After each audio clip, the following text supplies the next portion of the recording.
The cameras flashed, the crowd froze, and just like that, Hollywood had a new obsession. Yeah, an absolute undeniable obsession. Welcome to Starscope Report. We uncover the Hollywood drama, music industry shakeups, and viral influencer scandals. Right, from red carpet surprises to social media controversies, we basically do a deep dive into the stories behind the fame. And today's deep dive is, well, it's a really heavy one. We're looking at the sudden passing of actor Patrick Muldoon at age 57. Yeah, the headline from Variety was it was incredibly jarring. Patrick Muldoon dead at 57. His co-stars are heartbroken. Exactly. And the goal here isn't just to recite a Hollywood obituary, right? We have a massive stack of sources today. We do. Entertainment reports, heartfelt tributes from peers, and details about his final unreleased projects. Real unfiltered devastation from people who actually knew him. It's not just generic PR spin. No, it's genuine grief. Because when you look at the sheer volume of emotion pouring out, you realize there's a much deeper story here. Yeah, we're uncovering the human being behind that 90s heartthrob persona. Right, exploring a career that really defied the typical Hollywood playbook. So let's start by looking at the timeline, because the mundane normalcy of Sunday, April 19th, 2026, is what makes the whiplash so severe. It was just a totally normal Sunday morning. Exactly. He's at his home in Beverly Hills, having coffee with his girlfriend, Miriam Rothbart. Like millions of other people do every single weekend. Yeah, nothing out of the ordinary. No emergency room rush. She just steps away to take a shower.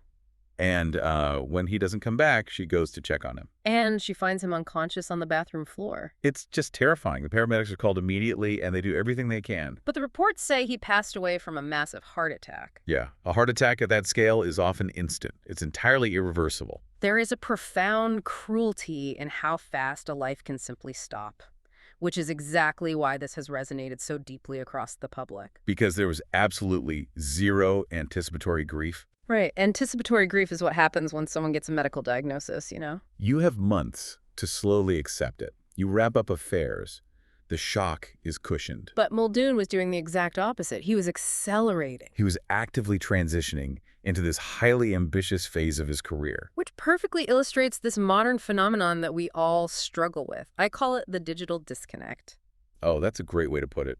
Decades ago, if someone passed away, your last memory might have been a quiet conversation weeks ago. Right, but today, our online footprints freeze us in these permanent states of forward momentum. Up until the very end, he was on social media hyping up Kockroach. Yeah, that massive upcoming film with Chris Hemsworth and Taron Egerton. He was so excited. And his sister, Shauna, had just posted this Easter video. He's playing guitar, smiling, looking super healthy. Literally leaving digital breadcrumbs pointing toward the future. So you watch that video, and it creates this severe cognitive dissonance. The digital avatar we interact with is immortal. It doesn't age, it doesn't get sick, it just smiles back. But the biological reality is incredibly fragile.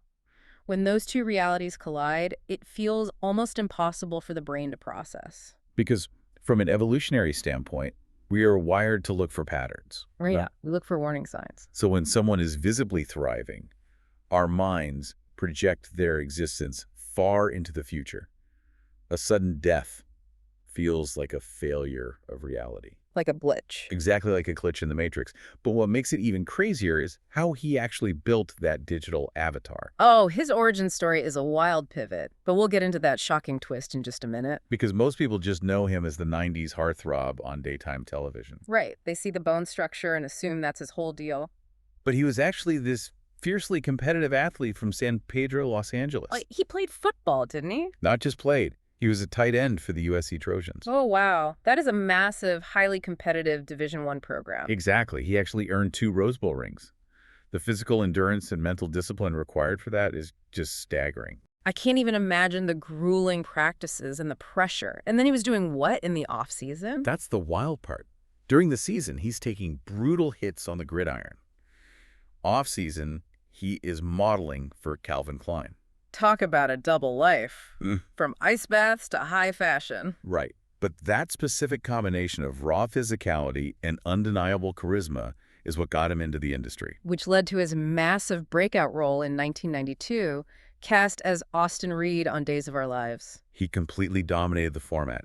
He took home the Soap Opera Digest Award for Outstanding Male Newcomer in 1994. You know, it's funny. People dismiss soap operas as just melodramatic fluff. All the time. They see the lighting and assume it's lightweight television. But when you look at the mechanics, it's basically high-level athletics. They are essentially endurance sports in different uniforms. Both need insane stamina and the ability to adjust plays under pressure without stopping the tape. Exactly. Primetime shows shoot, what, 3 to 5 pages of script a day? Yeah, something like that. Soaps are shooting 80 to 100 pages in a single day. It's staggering. You memorize complex dialogue overnight, and you don't get 15 takes. The budget doesn't allow for the tape to stop. You hit your mark and pivot. It is exactly like running a 2-minute drill in football. And that's where Muldoon's athletic discipline became his absolute secret weapon. He approached acting like a team sport. He knew if he dropped the ball, the whole production would collapse. That reliability is why he managed a nearly 500-episode run on daytime television.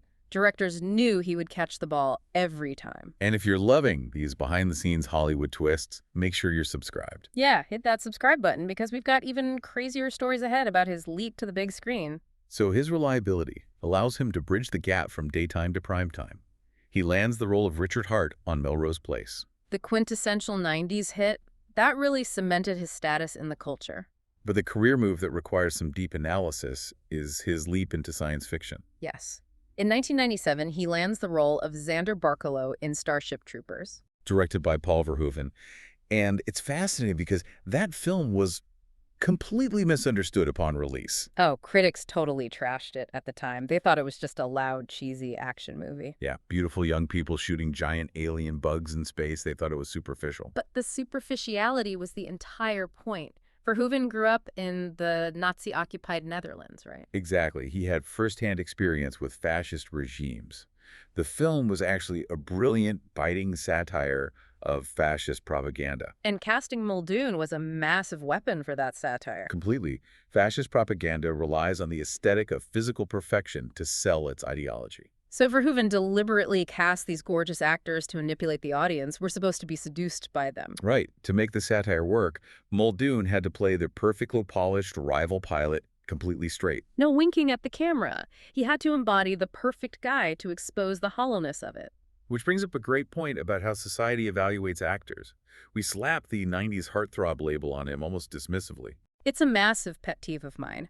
We reduce actors to their bone structure and assume they aren't doing the intellectual heavy lifting. But if you dig into how Muldoon viewed his work, it was deceptively deep. Oh, I read a quote from him about this. From 2012, right? Yes. He said whatever obstacle a character faced, he felt he was being spiritually asked to look at that exact obstacle in his own life. That fundamentally shatters the superficial heartthrob narrative. He's describing a process of intense spiritual mapping. He's using the character's fictional trauma or insecurity as a tool to excavate his own psychology, hunting for that raw nerve. It requires an immense amount of vulnerability to constantly open yourself up like that. Using your own soul as the raw material for your job. And that vulnerability actually bled into his private life in ways Hollywood rarely sees. Oh, absolutely.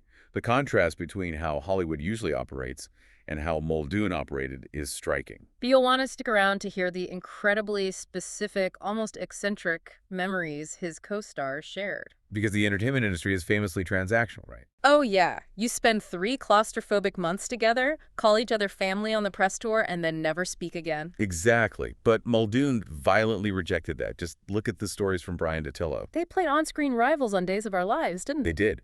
But off-screen, they built a friendship that lasted decades. Dattilo shared these hilarious quirks that really humanize him. Like what? Well, Muldoon completely refused to use Dattilo's real name. For decades, he exclusively referred to him as Lucas, his character's name. That is amazing, keeping the soap opera dynamic alive as a lifelong inside joke. And Dattilo talked about his fashion, too.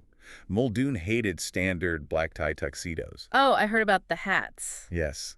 He'd show up wearing these wild vests and loud, oversized hats that Dattilo called his Duran Duran hats. I can just picture that on a red carpet. He was also obsessed with Dattilo's hairspray. He called his hair a lid, and would constantly roast him about it. He sounds like the ultimate set prankster, just messing with people right before action is called to break the tension. He was. But Dattilo was quick to point out his duality. Beneath the jokes, Muldoon had a deeply sensitive, serious core.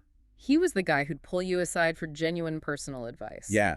Dattilo described him as a lone ranger who guarded his independence but fiercely protected his inner circle. And we see that exact same fierce loyalty in the heartbreaking tribute from Denise Richards. Oh, her post was absolutely devastating to read. They met in an acting class when she was just 19 and he was 21, right? Still playing football at USC. Yeah, and that initial meeting blossomed into a bond that lasted 36 years. 36 years in Hollywood, that is practically unheard of. What did she say in her tribute? She shared their private nickname for each other, Sweet Babe. That is so endearing. And she called him her voice of reason and a pillar of strength, especially highlighting how he supported her during this past difficult year. He wasn't networking, he was building an unconditional chosen family, Right. providing a real psychological safety net. He really was. And it's stories like this that change how you view these celebrities. Exactly. So stay tuned and hit that subscribe button so you don't miss what's coming next, because the reality of his final professional chapter is overwhelming. It feels almost cruel. His last completed project is an upcoming crime thriller called Dirty Hands. Directed by Kevin Interdonato, and in a beautiful coincidence, it co-stars his lifelong friend, Denise Richards. But the timing surrounding this film is incredibly difficult to process. It's scheduled to be released on Apple and Amazon just days after his death, isn't it? Yes, and the director shared that during test screenings, audiences are completely captivated by Muldoon's performance. I read that people are calling it a masterclass, potentially the finest dramatic work of his entire career. He was on the precipice of a massive critical renaissance, stepping into major executive producer roles. But the release window is so incredibly tight. So tight that the producers revealed they couldn't even get an official dedication title card added to the master files in time. Wait, really? Without delaying the entire release for months? Exactly. They would have had to pull the film from the platform. Wow. So what was meant to be a massive celebration of his craft is instantaneously transformed into a memorial service. The curtain fell right before the applause. Yeah. It forces a profound reevaluation of what a legacy actually entails. It really does. If you look at the objective data online, his life is just summarized by metrics. Right. The estimated net worth of $1.5 million, the box office returns, the episode counts. But those metrics are just the exhaust fumes of a career. They aren't the engine of a life. Beautifully said. The true measure of a legacy is found in the sociology of how you treated people. The tributes from Miriam, Shauna, Bryan, and Denise, they aren't mourning his net worth. They are mourning the inside jokes, the ridiculous hats, the unpublicized moments on the phone. Acting as a pillar of strength when their worlds were falling apart, you measure a legacy by the size of the gap left behind. And that creates a highly complex experience for the audience, who will soon watch his final work. It absolutely does. Which brings me to a final provocative concept I want to leave you with today. When millions of people sit down to watch Dirty Hands, Right, watching his final posthumous performance makes you wonder, when we consume a piece of art, knowing definitively that the artist is already gone, does that knowledge fundamentally alter the art itself? the character is alive, fighting for stakes on screen, but the audience brings the context of mortality into the room with them. It changes the aura of the entire performance. Are we still capable of simply watching the character navigate the plot? Or does the screen become a kind of seance? Do we find ourselves ignoring the dialogue, searching his eyes in the quiet moments? Hoping to find some unintended silent goodbye from the human being hidden behind the mask? It is definitely something to chew on the next time you press play on a posthumous piece of art. Absolutely. You've been listening to Starscope Report, where we uncover the stories shaping Hollywood, music, and pop culture. Thanks for tuning in, and don't forget to subscribe for more stories that keep the stars shining.